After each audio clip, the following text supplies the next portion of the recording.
এরকম কোন শাসক আছে নাই। ওরা যে গোপন শত্রু, ওরা ষড়যন্ত্র করে, ওরা রাতে রাতের কাজ করে।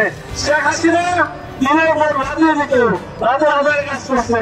আজকে যারা এইসব কাজ করতে চায় এরা শেখ হাসিনার নজর, শেখ হাসিনার লোক, তারা রাতে রাতে ষড়যন্ত্র করার মাধ্যমে এই ঢাকা 18 থেকে 4টা ওয়ার্ড বিচ্ছিন্ন করে অন্যত্র নিয়ে চলে যায়। এরা ষড়যন্ত্রকারী।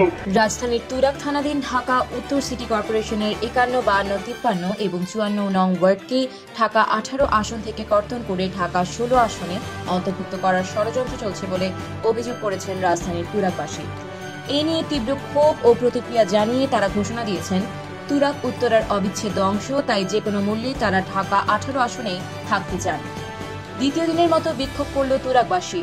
শনিবার বিকেলে উত্তরা 12 নং সেক্টর খালপাড় মোড়ে তুরাগ থানা বিএনপি আয়োজনে বিক্ষোভ মিছিল শেষে প্রতিবাদ সমাবেশে বক্তারা এসব কথা বলেন। আমরা তুরাগকে বিচ্ছিন্ন হতে দেব না। আজকের প্রোগ্রামটা কি বললাম? খেলার আগে টোকাটুকি আজকের প্রোগ্রাম। জামাতের পর এবার তুরাগ নিয়ে বিএনপি নেতারাও এই সিদ্ধান্তের তীব্র নিন্দা এবং প্রতিবাদ জানিয়েছে। প্রতিবাদ সভায় সভাপতিত্ব করেন তুরাগ থানা বিএনপি ভারপ্রাপ্ত আহ্বায়ক হারুনুর রশিদ খোকা, সঞ্চালনা করেন যুগ্ম আহ্বায়ক হাজী জহিরুল ইসলাম।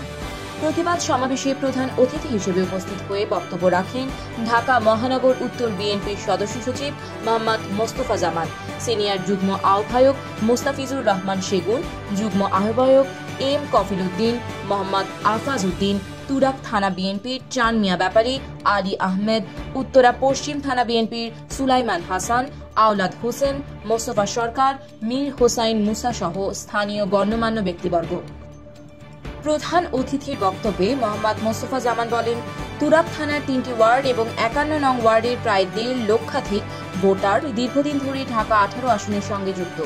জমিজমা, নাগরিক সেবা, যাতায়াত ব্যবস্থা সহ সবকিছুই ঢাকা 18 আসনকে কেন্দ্র করে গড়ে উঠেছে আমাদের। অথচ একটি স্বার্থান্বেষী মহল রাজনৈতিক উদ্দেশ্যে এই অঞ্চলকে মিরপুর পল্লবী নিয়ে তৈরি ঢাকা 16 আসনে অন্তর্ভুক্ত করার অপচেষ্টা চালাচ্ছে। ঢাকা 18 আসনে থাকলেই তুরাগের উন্নয়ন ও রাজনৈতিক অধিকার সংরক্ষিত থাকবে জানিয়ে তিনি বলেন, উত্তরার সঙ্গে ঐতিহাসিক ঐক্য রয়েছে তুরাগের। তুরাগবাসীর দাবি ও সমস্যা জাতীয়ভাবে প্রতিফলিত হবে এই আসনে থাকলে। মহানগর উত্তর বিএনপির যুগ্ম আহ্বায়ক আফাজ উদ্দিন বলেন, আমরা উত্তরা আবাসিক এলাকার বাসিন্দা হয়ে কেন মিরপুরের সাথে সংযুক্ত হতে যাব? 51 নং ওয়ার্ডের জনগণ ঢাকা 18 আসনের সাথেই থাকতে চায়। আমরা বলতে চাই, মানুষের কোনো অপূর্ণ চাহিদা থাকবে না। মানুষের সকল চাহিদা ইনশাআল্লাহ আমরা তারেক রহমানের নেতৃত্বে সরকার আসবে, সেই সরকারের মাধ্যমে আমরা একটা সুন্দর দেশ করবো।